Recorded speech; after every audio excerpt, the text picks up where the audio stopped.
hear me okay? It's so lovely to be back here in Cape Breton, one of the places that I've been doing this project. So today I'm very pleased to be able to tell you about a project we've been doing on trying to apply beneficial management practices for landbird species at risk in working forests. I will first give you an introduction to the 5 focal species. Then I'll tell you about how the project came about and what we're trying to do. Then I'll tell you how we chose the sites that we're working on and what kinds of field methods we're using. We have so far gone through the process of harvesting the BOPs on 3 sites for 3 different species. So I'll be telling you about the preliminary results for those. And I will end with some strategies that you might consider for applying EMPs for songbirds on your private woodlots. So the first of the species is the gander warbler. It's a bird that likes mixed wood swamps. It needs a very complicated habitat. It needs a semi-open tree canopy, in part so it can pop up and the males sing from the tops of the trees. But then you also, with the broken canopy, you could have a good development of a tall shrub layer, 2 to 5 meters tall. That's where they do a lot of their foraging. And then dense vegetation under that, often cinnamon fern. And it also needs a very complex, messy floor. Somewhat like this, like you see here. And they nest right on the ground. They have high cyclability, which means they come back to the same site year after year, and that's going to be true for all 5 species. Its territory is about 1 hectare in size, and because it nests right on the ground, often on a hummock, it needs a very complex ground and a lot of vegetation around it to conceal the nest. And so typically you only find this kind of a physical structure in a habitat in areas that are too wet to support a really nice forest. The hollow-sided flycatcher is a bird of spruce forest, particularly black spruce swamps and bogs. It needs tall snags and residual live trees. It needs tall mature trees and clusters for nesting. So the nest of this bird was up around there. The nests are placed all the way from the trunk. It needs a relatively open canopy because the way it gets its food is to sit on top of one of these black spruce treetops or snags, which when a black spruce is relatively old, it has a very knobby top, very stiff, so a great place to perch. And so it perches on the top of one of these trees, watches for flying insects to go by, especially likes bees, and it will fly out and either go back to the same perch after it catches it or go to another perch. This is called sallying. It's this very specialized type of fly catching, and it's the only way this bird gets its food. So they need this relatively open canopy with these treetops sticking out of it in order to do that kind of foraging. So you won't find them in an even age spruce stand. Oftentimes in their sort of a natural habitat, there's a lot of ericaceous shrubs on the ground, and these support insects like bees. But you'll also find them along clear-cut edges of mature spruce stems. Probably not these kind of habitats are not as continuous over time as a swamp habitat would be. They've got huge territories, yes? Kind of curious, bees, would they hang around that type of environment? Bees? Yeah, did you say bees? Yeah. Yeah, but bees, would be in a swampy area? I'm not saying they're honeybees, but they're bees. There are many species of bees. I don't personally know that much about bees. I'm not a bee specialist. But I think there is one in the room here somewhere. They are highly territorial. They have, as I mentioned, huge territories, and they come back to the same site every year. So conserving habitat that's good for them is important. So they're singing and foraging from the tops of these trees, and so they need a very particular kind of structure in their habitat. The eastern wood peewee is a bird of mature Acadian upland forest. It likes mixed wood forest or hardwood forest. In southwest Nova Scotia, where it's a bit more common, we often find white pine in its habitat. And this is a picture of a site here where there was a nesting peewee. They nest on a little branch, sort of in the middle of the canopy. And what they need is a multi-layered forest with small canopy gaps. Because they also do a lot of, they also catch their food by fly catching, but they do so from, say, sitting on a branch like this, rather than on the top of the tree. Their territory is about 3 hectares in size, and they build a little open young nest. The rusty blackbird is a bird of, basically, it's looking for a landscape rather than a stand type. So it's looking for usually a conifer-dominated forest landscape that's relatively flat, so you've got lots of wetlands, lots of streams, fens. Oftentimes there are beaver ponds or beaver dams that have led to the creation of the wetland. And this is an example of a breeding site in eastern Cape Breton. This nice, big, beautiful fen. They feed on aquatic invertebrates, so that's a little bit different than the other species, which are more likely to feed on flying insects. So they pick them out of shallow water and mud or under leaf litter. They're already nesting. They are a bird that comes back early. And they nest in dense clumps of young conifers. So this is another site, oftentimes over or very close to water. They have a huge home range, even bigger than the hollow-sided flycatcher, 20 to 40 hectares. So what they're doing is they're primarily moving through that landscape of following streams, going from wetland to wetland. And the last species is the common nighthawk. It basically has 3 different kinds of requirements. It has a requirement for foraging, where it can get abundant flying insects, so oftentimes rivers and over wetlands of various sorts. It nests in open habitats right on the ground, so they lay their eggs right in the gravel like a shorebird would. And then the third type of habitat it needs is roosting habitat. So it primarily is foraging at dawn and dusk, and so during the daytime it's roosting, it's resting. And so they'll either be resting on a tree branch, a horizontal tree branch, usually on the north-facing side of the tree, always parallel to the branch and always looking out, or it's doing so on a fallen log. And it's also good to, even though they like they need the openness for their nest, they need some shade, or else they're in the sun all day long. And so some sparse tree or shrub cover is good for them for their roosting habitat. Okay, so you know a little bit about the species. If you want to know more about their habitat, I gave a talk at the Central Woodland Conference last weekend, and I think that's going to be posted. It was focusing a little bit more on their habitat. So the rationale behind this project is that these are species at risk. We want to try to recover their populations. That requires access to quality breeding habitat. And we know that the breeding populations of these species are dispersed across the working forest in Nova Scotia, and they have strong site fidelity, so conserving the sites they're already using is an important strategy. And we also know from previous research that protected areas in Nova Scotia are going to be insufficient for recovering these species. There's just not enough of the population in the protected areas.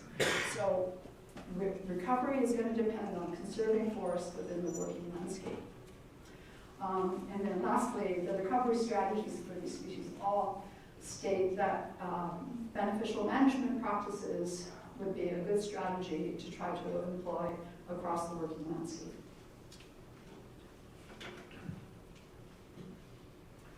So the goal of this project is to work collaboratively with the forest industry and NGOs to find solutions that benefit the birds and forestry. The specific objective is to develop and test operational guidelines for applying beneficial management practices for these species in forestry operations in Nova Scotia. When this project was starting, Clean Annapolis River Project in southwest Nova Scotia was working on a series of BMPs for basically aimed at private lands for doing for forestry and also for agriculture. And so I helped Kate McLean develop the five for these 5 species. And there is a copy of the BMPs for those 5 species in your packet. So basically they have a little section on how to identify the species, what kind of habitat they need, and the threats to the species. And there's a section called How You Can Help or Beneficial Practices. So we decided to use these. They were approved by DNRR and CWS. They're used in this project, even though they may not be perfect, we're trying them out. And we're thinking that by the end of the project, we may have some revisions to these. So what we did was we basically took what seemed to be the most relevant aspects of this beneficial management practices and then tried to apply them on granted lands.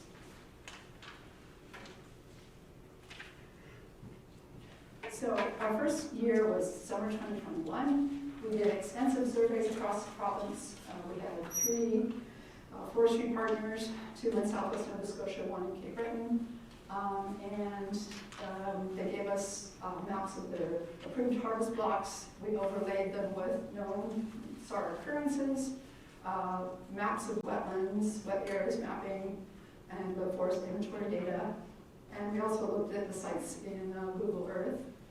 And we selected sites that looked most promising in terms of having these species, particularly wet forests or forests near wetlands. And then we surveyed about 120 sites that summer very quickly, and we provided the results to our forestry partners. They came back to us and said, okay, we're willing to try BMPs on these particular sites. So in southwest Nova Scotia, we ended up with 5 sites on Medway Community Forest Co-op lands, and in Cape Breton, 8 sites on PHP managed lands. So this site was actually harvested at the beginning of 2022, before the silent season. The ones in black, this one, were harvested over the previous winter. So last summer we were able to collect data for those. And then the ones circled in pink have just been harvested, and we haven't been able to get out to those yet. So we'll be studying those this summer. PHP has said that they are likely to harvest these over the next winter, so then next summer we'll be able to go out and do collect data on those.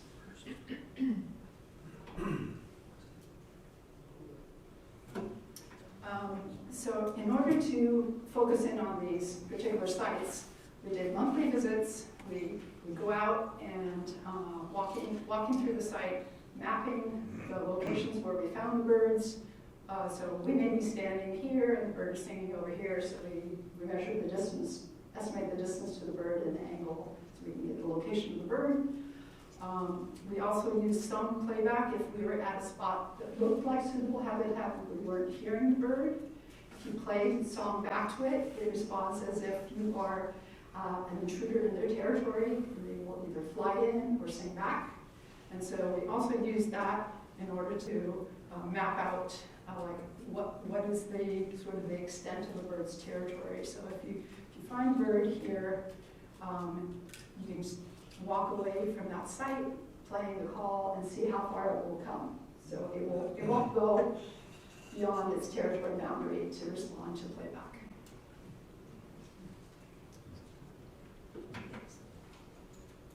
And this map shows locations of Canada warblers. So these aren't all different birds, but this would be one bird over here, another bird here, another bird here, another bird here, and so on. We also used autonomous recording units, or ARUs. You may have heard of these. You can program them to record anytime you want. We recorded them for 10 minutes, every other 10 minutes for 17 recordings in the early morning and 5 recordings in the evening. And then you attach them to a tree, leave them for about 6 weeks before you have to go back and replace the batteries in an SD card. And this is what one of them looks like here. Would you like me to pass this around?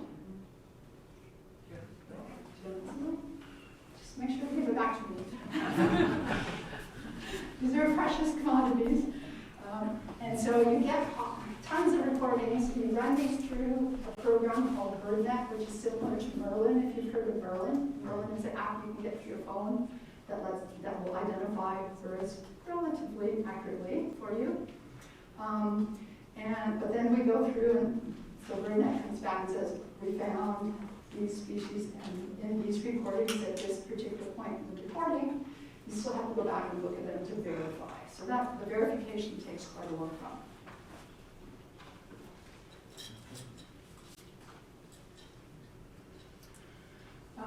So we started off with these draft BMPs,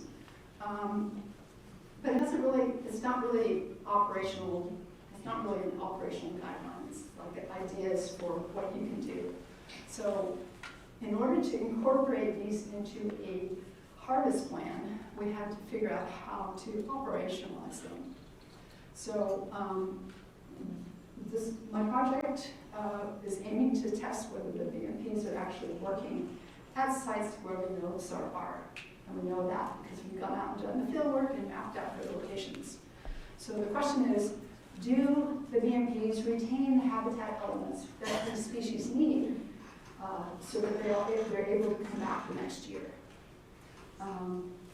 So we develop operational protocols with our partners, our forestry partners, and DNRR wildlife biologists were very instrumental in developing these as well. And then we incorporated them into revised harvest plans. So they had to be re-approved by DNRR.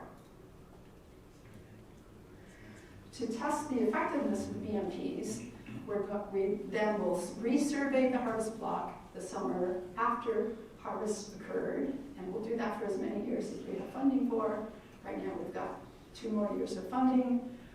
The question we're trying to answer is, are the SAR birds, or the locations occupied by the SAR birds, still occupied the next year?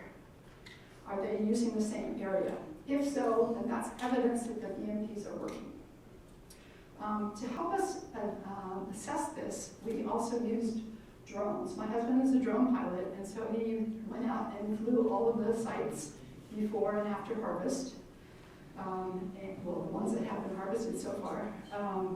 And so we're going to be able to basically look at the density of the trees before and after, and compare that to the descriptions and also where the birds are coming back to. This was the very first site that was done. It was done actually, this was in southwest Nova Scotia. It was Easter weekend of 2022 when they found out the harvesters were coming. So we had basically no time to do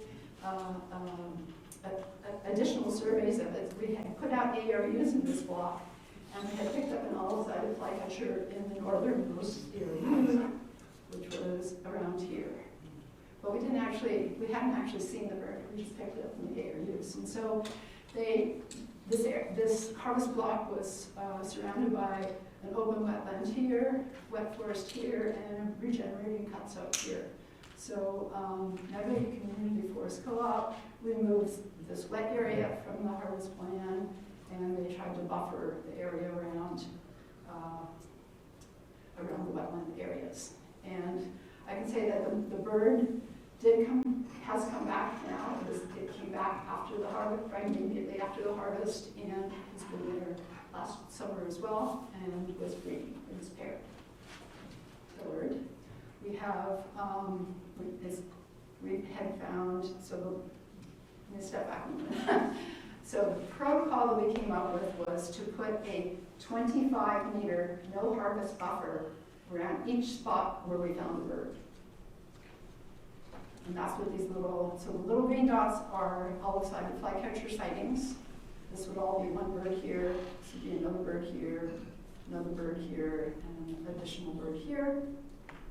To 100 meters, which is shown in the green polygon, we asked them to apply these BMPs. So in other words, to modify the harvest plan in a way that would leave the forest that was there after harvest in a condition more suitable for that species than otherwise would have happened. So we asked them to use uneven age forest management systems. In this case, they said that wasn't so much possible. In this case, they did leave clumps of tall trees. The birds need these to nest in, and they need to hunt from the tops of the trees. We asked them to leave all snags that are not a safety threat, because if a snag is 8 meters or taller, then it's a good hunting perch for the bird, and to avoid using pesticides, and especially because bees are preferred food, and even herbicides would get rid of the herbaceous cover that the bees are eating the nectar from the flowers. So the next slide is going to show you a picture, draw an image of before and after of the site. Okay. So that's before harvest on the left, and after harvest on the right. The green symbols are olive-sided flycatchers, the yellow symbols are kind of the warblers, and the blue are common nighthawks. So we can see that all three species were retained after the harvesting.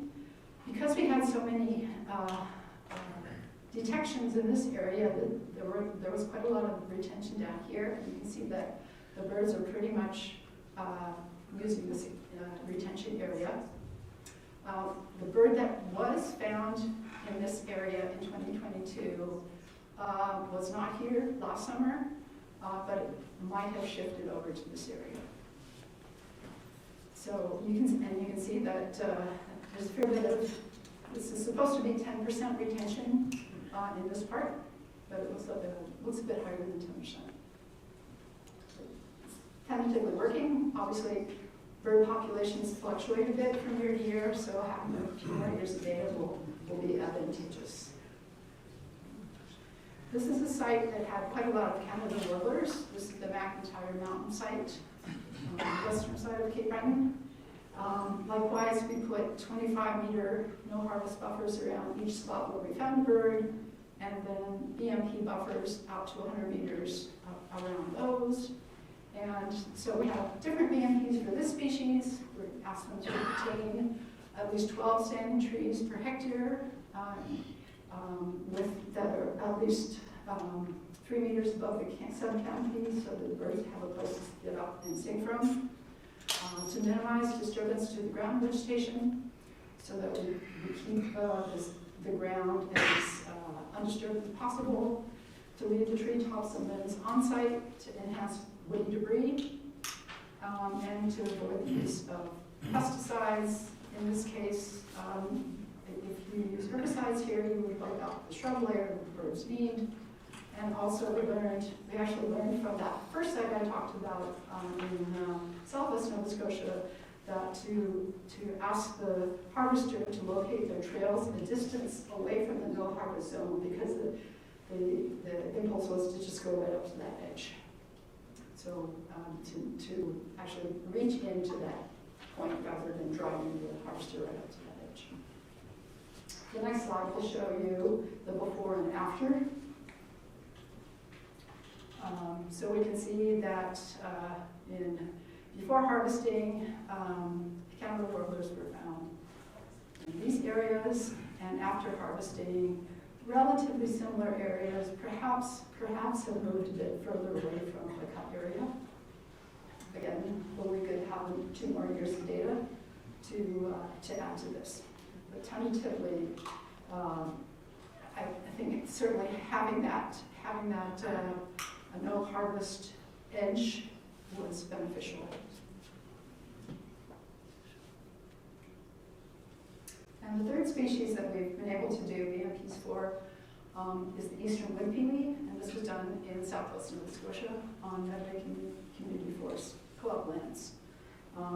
So the BMPs for this species were set out similarly. In this case, we've got the 25-meter no harvest buffers and the 100-meter BMP buffers. So within the BMP buffers, we asked them to maintain large mature trees and a total basal area, which I think they greatly exceeded, and to use gap harvesting, small gaps. They also took it upon themselves to mark the trees that for retention. So they went around marking what they call peewee trees that they thought the peewees would want to use.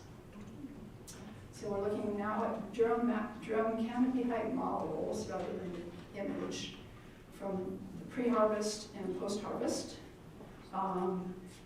In pre-harvest, we found 2 clusters of peewees, which we thought were, well, this was definitely a breeding pair because we found a nest. And this was also, we believe, a breeding pair, but we didn't find the nest.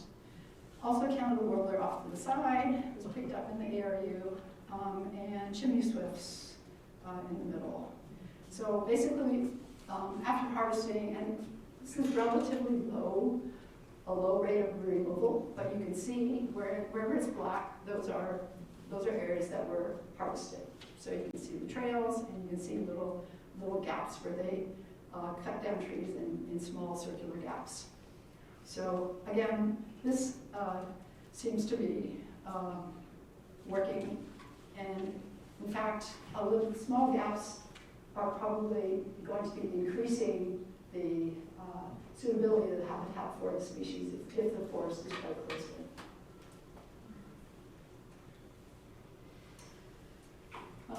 So how could you incorporate BMPs into your woodlot management? Various strategies. You could apply BMPs for the SAR birds that are most likely to be there based on the habitat you have.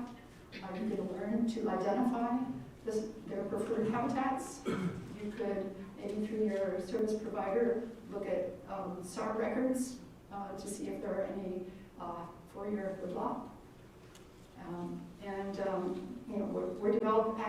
We developed models last year for Cape Breton for all of these species that I gave them to Peter Burchill, and that should be available to you if you want to check that out from your land. So the models that project areas that the birds are that will have suitable habitat for each of the species. Another thing you can do is maintain buffers around all wetlands, wet forest, streams, and vernal pools. These are all areas with high biodiversity anyway. It's always a good idea to avoid activities that may alter wetland hydrology. For example, harvesting or road building in a wetland. Other BMPs that will benefit these birds as well as other species include retaining snags whenever it is safe to do so, leaving large coarse woody debris on site, and we've already heard about both of these this morning, and using uneven age management to increase the diversity in the vertical and horizontal structure within stands. Always a good idea to avoid or at least limit the use of pesticides, and if possible to avoid silvicultural activities during the nesting season. So one question I hear a lot is, well, what if I can't stop harvesting for 2 to 3 months? Well, I think you can think about is, can you aim to do the least harm? So for example, you can prioritize areas to work on outside of the nesting season. So avoiding work during that window if they've got SAR or SAR habitat, if they contain mature forest birds, most of which are declining, if they have wet forest or are adjacent to wet forest, because a lot of these wet forest species are coming up into adjacent upland for part of their day. Another thing that has been well established now is that forested and open wetlands are more productive, have more bird species, more bird individuals than do and more songbirds than do upland forest sites. So they are special. Thank you very much.